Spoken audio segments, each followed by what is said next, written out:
In front of me I have the brand new iPhone 16, and in this video I will unbox this device and we'll together see what accessories and items it comes with.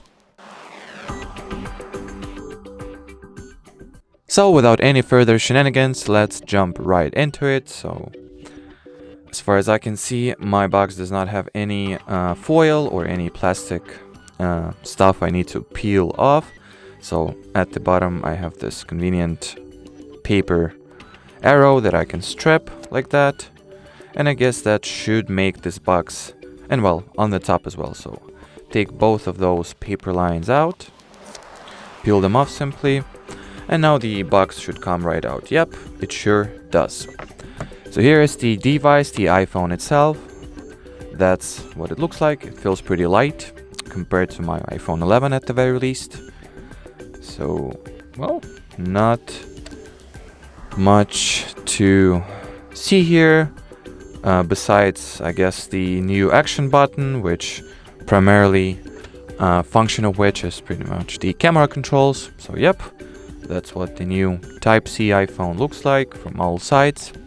So here we have the SIM card tray, the volume rocker, and actually, well, two buttons here. 3 buttons in total if we count for the power button.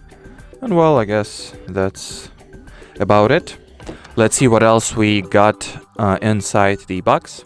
So obviously you'll get the SIM injection tool, which is nice, and a pretty nice braided Type-C to Type-C cable, I would assume.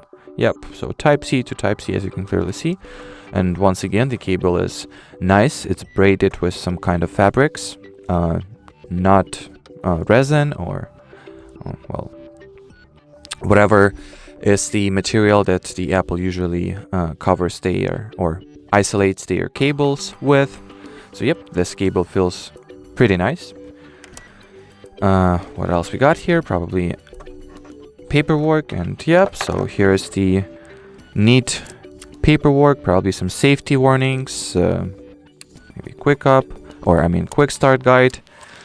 And well, I guess we can call it a day here since everything has been unboxed. So should you have any further questions, do not hesitate to leave them in the comment section below this video. But as for now, thanks for watching and bye bye.